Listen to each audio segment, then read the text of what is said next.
The Solyndra scandal is setting people on fire. Why did the Obama administration push and then guarantee a $535 million loan to a company that was wobbly at best and has now gone belly up? Not only are we, the taxpayers, on the hook for this federally guaranteed loan, but 1,100 workers were fired on the spot with no notice by the company executives. Peter Kolstad filed a class action lawsuit against Solyndra, claiming the company failed to comply with labor laws, leaving employees in the dust with no notice and no severance pay. Former Solyndra employee Peter Kolstad joins us. Good evening, sir. Good evening, Greta.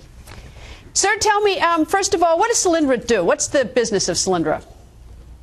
So we make, we made solar panels for businesses mainly, for their rooftops. And how long had you worked? How long had you worked for Solyndra? I've worked there for a little over four and a half years. So I started almost in the beginning. The company was a year old at that point when I started.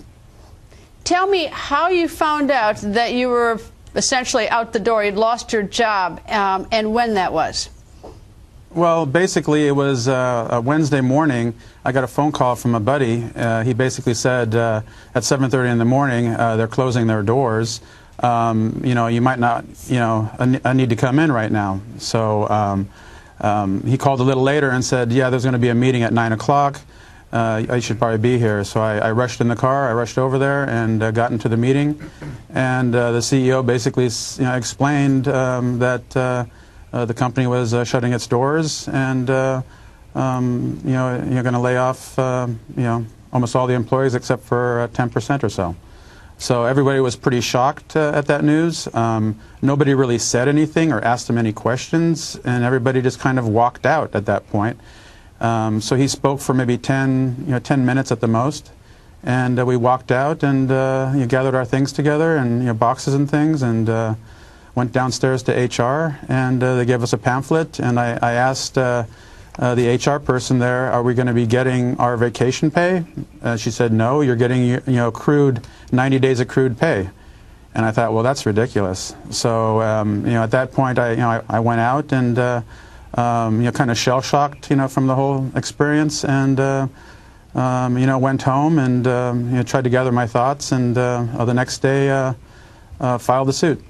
And I don't take it lightly, this whole suit. It's something I would not normally do, but under the circumstances, I really had no choice. Did you have any idea that the company was in trouble? Were there any signs now with 20/20 hindsight to suggest to you that this company was, my word, wobbly?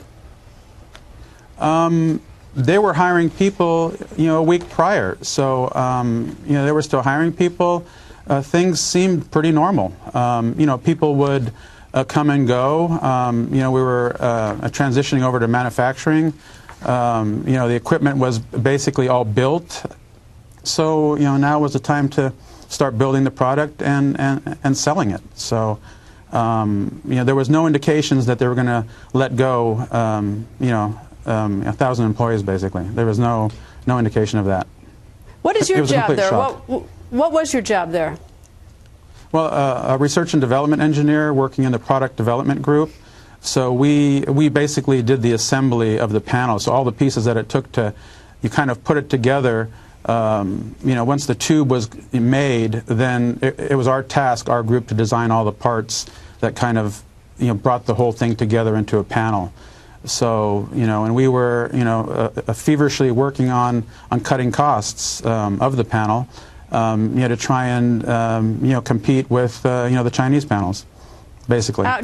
The CEO company and the people of the management, did they live high off the hog, so to speak? Were they living lavishly? Did they seem to be spending lavishly or not? I would not have seen that. I don't know. I don't think so. Were you there when President Obama visited?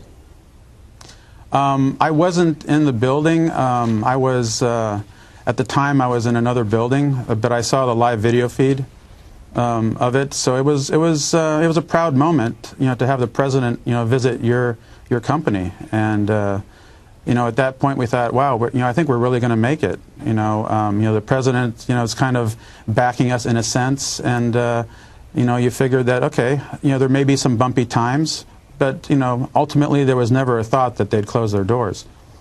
When you mentioned those bumpy times, I mean, were there bumpy times? I mean, did you have some question whether the company was thriving? Well, the company transitioned from like an R&D status in a sense to manufacturing. So, employees were let go because they're transitioning more to a manufacturing company. So, it was just a normal transition in that sense. There were some minor layoffs here and there, but nothing that our group and product development really worried about that much. We were trying to cut costs, so we were needed. Peter, thank you, and I do hope you can find a job quickly. I'm certainly mindful of the fact how tough the economy is and how rotten it is to get laid off, especially under these conditions. But thank you very much for joining us, Peter, and good luck. Thank you very much.